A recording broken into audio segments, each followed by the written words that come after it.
Hi friends, welcome to our channel. நாங்கள் இனியா. எதுக்கு இந்த வீடியோனா, இன்றைக்கி எங்கள் வீட்டில் என்ன சமைக்கலான்னு எங்கள் வீட்டுக்காரர் கேட்டேன். எங்கள் வீட்டுக்காரர் முட்டை பிரியாணி செஞ்சு கொடுன்னு சொன்னார். அது எப்படி செய்கிறதுன்னு தெரில, இருந்தாலும் புதுசாக ஒரு விதமாக ட்ரை பண்ணி செய்யலான் இருக்கேன். எப்படி செய்யலான்னு பார்க்கலாம் வாங்க. கட் பண்ணிட்டு ஃபஸ்ட்டு ஸ்டவ் பற்ற வச்சுக்கணும், குக்கர் வச்சுக்கணும். குக்கர் வச்சுட்டு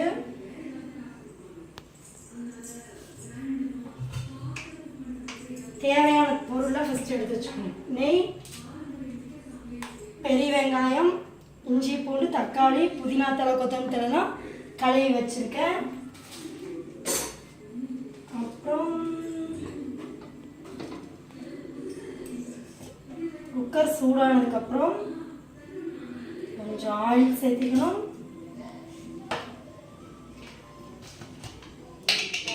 ரெண்டு ஸ்பூன் நெய் சேர்த்திக்கணும்.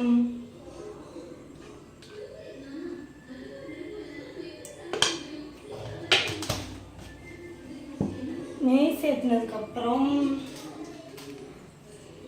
ஹீட் ஆகணும்.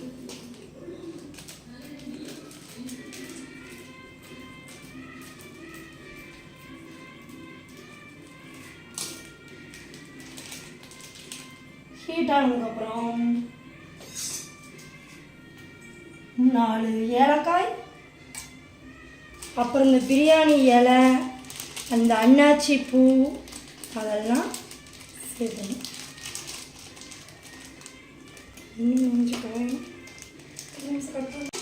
அந்த பொருள்லாம் போட்டுடணும்.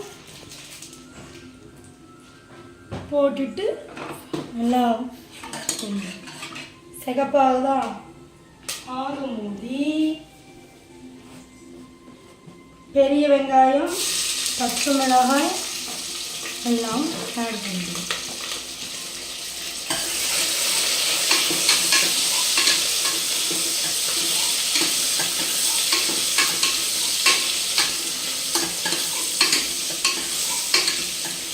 வெங்காயம் பச்சை மிளகாய் நல்லா வதங்கி சிகப்பு கலரில் வரும்.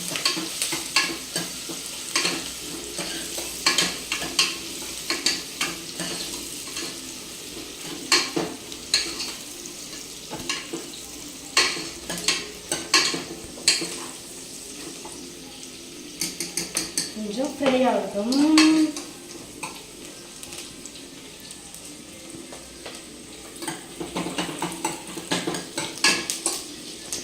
வெங்காயம் நல்லா வதங்கட்டும்.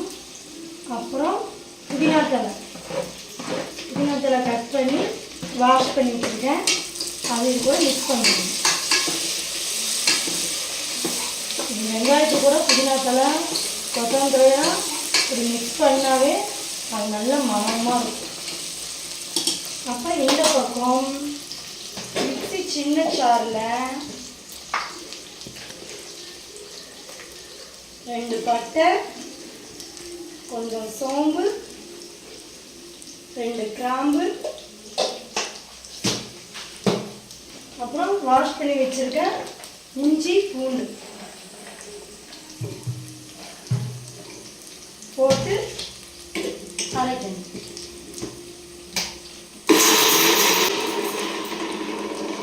கொஞ்சம் தண்ணி சேர்த்து பேஸ்ட் மாதிரி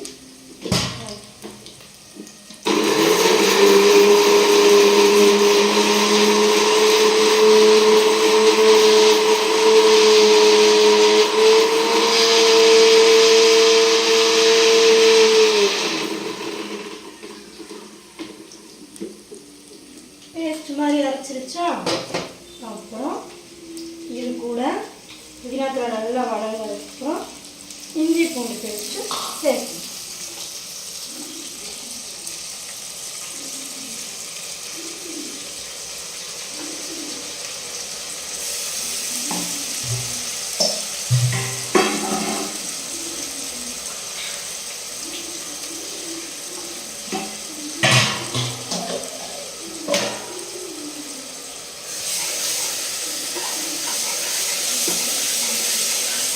இது நல்லா மிக்ஸ் பண்ணிவிட்டு வாசனையே சும்மா மணக்கும். அப்புறம் இது கூட நம்ம 2 தக்காளி சேர்த்துக்குவோம்.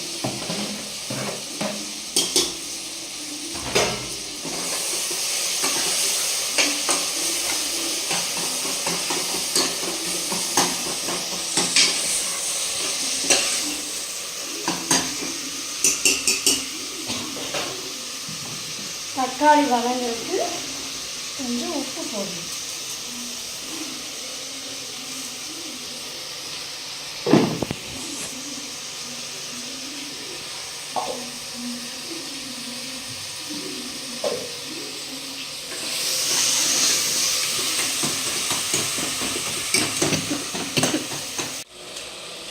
அப்புறம் கொஞ்சம் கரம் மசாலா, தக்காளி நல்லா வதங்கினதுக்கப்புறம் கொஞ்சம் கரம் மசாலா போடணும்.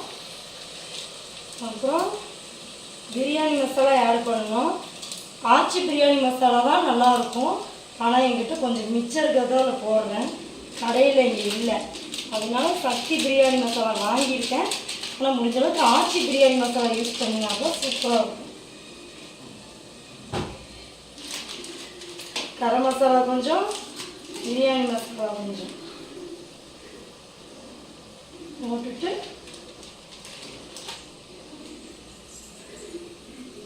கொஞ்சம் பெப்பர் ஆட் பண்ணிக்கணும்.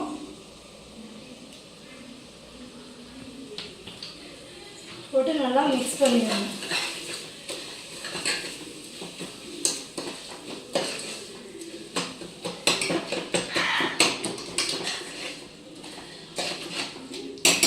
வாசனை எப்படி இருக்கு? சூப்பர்.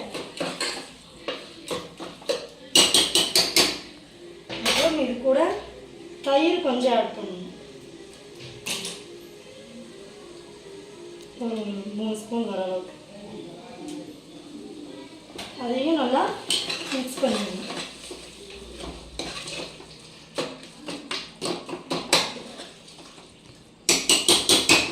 மிக்ஸ் பண்ணிட்டு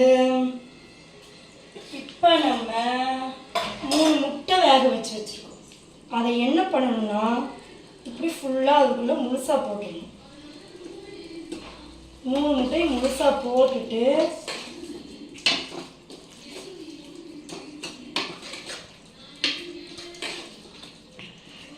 முழுசாக 3 முட்டையை போட்டுடணும். போட்டுட்டு கொஞ்சமாக தண்ணி சேர்த்து அடுப்பை கொஞ்சம் 10 நிமிஷம் இந்த மசாலா அந்த வேக வச்ச முட்டையில் நல்லா பண்ணுற மாதிரி குக்கர் மூடி இப்படி திருப்பி வச்சு வச்சிடணும் ஒரு 5 மினிட்ஸ். இப்போ 5 நிமிஷம் ஆயிடுச்சு. இப்போ பாருங்க அது எப்படி இந்த மசாலாலாம் இந்த வேக வச்ச முட்டையில் இருக்குது. அப்போ இப்போ நம்ம என்ன பண்ணணும்னா இந்த வேக வச்ச முட்டையை எடுத்துடணும்.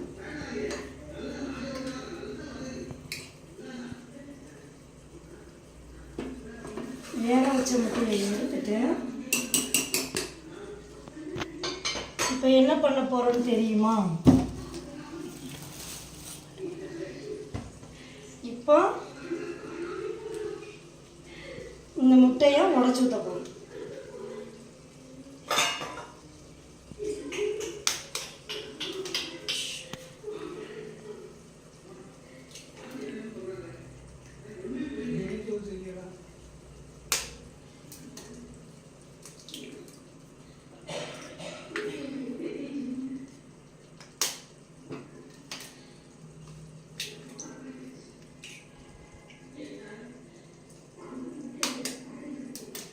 இப்போ 4 முட்டையை உடைச்சு ஊற்றிடுவோம்.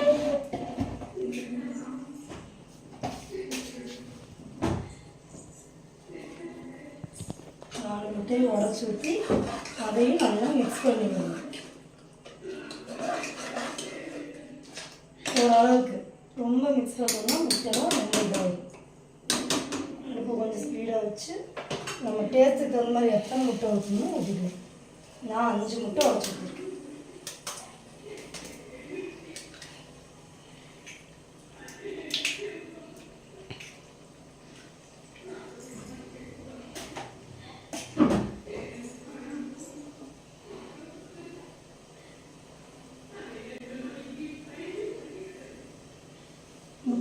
கொஞ்சம் வேகணும்.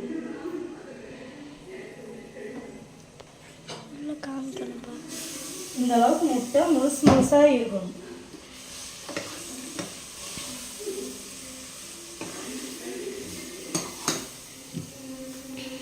முழுசாக இருக்கணும் முட்டை.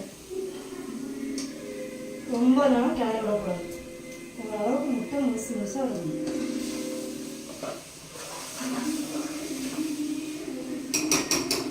ஒரு நிமிஷம் அடுப்பை சிம்மில் வச்சு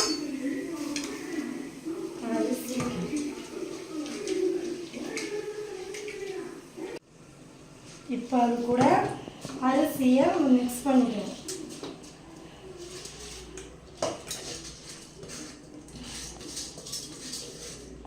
அரிசி போட்டணும்.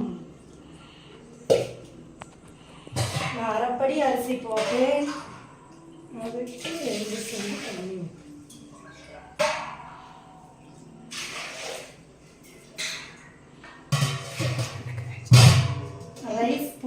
அரிசி போட்டு நல்லா கிளறி விட்டுறணும்.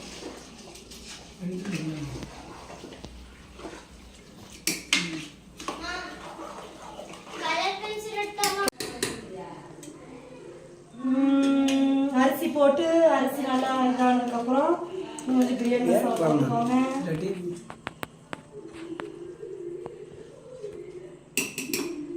போட்டுட்டு அரிசிக்கு தேவையான தண்ணி நான் அளந்து வச்சிருக்கேன். அதை ஊற்றணும்.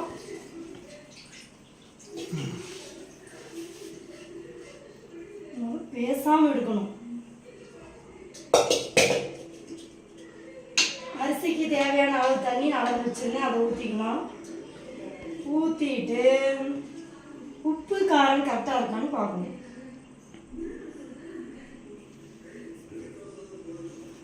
உப்பு கொஞ்சம் கம்மியாக இருக்கு. கொஞ்சம் உப்பு போட்டுக்கலாம்.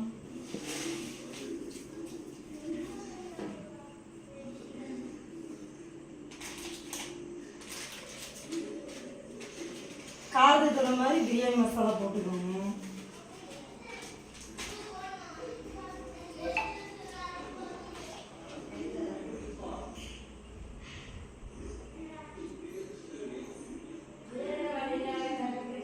உப்பு கரெக்டாக இருக்கு. இப்போ என்ன பண்ணணும்னா நம்ம எடுத்து வச்சோம்னா முட்டை அதை வந்து பாதியாக கட் பண்ணணும்.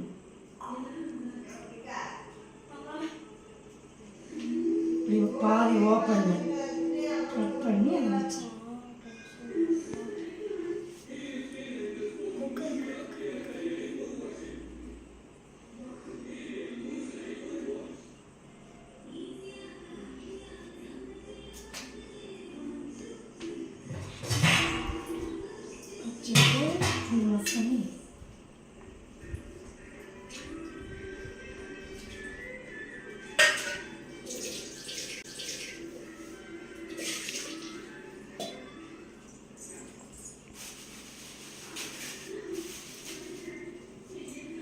மேலாப்பில் கொஞ்சம் புதினா தலை வாஷ் பண்ணி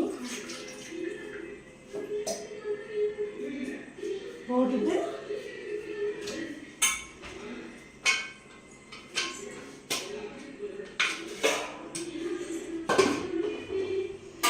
குக்கரை மூடி வச்சுட்டு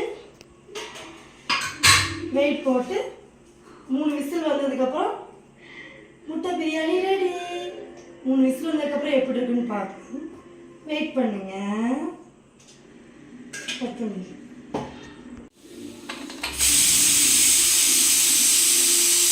ஃப்ரெண்ட்ஸ், சாப்பாட்டில் விசில் அடங்கிருச்சு. இப்போ நம்ம இதை இறக்கி ஓப்பன் பண்ணோம்னா பாருங்க எப்படி எக் பிரியாணி வந்திருக்குன்னு. இதுதான் நம்ம எக் பிரியாணி. கலர் பார்த்தீங்களா எப்படி இருக்குன்னு? ரைஸ்லாம் பாருங்க எப்படி இருக்கு. அவ்வளோதான். இப்போ நம்ம இதை கிளறி சர்வ் பண்ண வேண்டியதுதான். மணமணக்கும் எக் பிரியாணி ரெடி.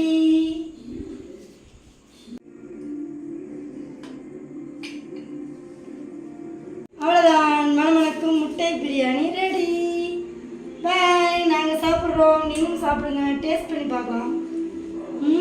வா சாப்பிடு.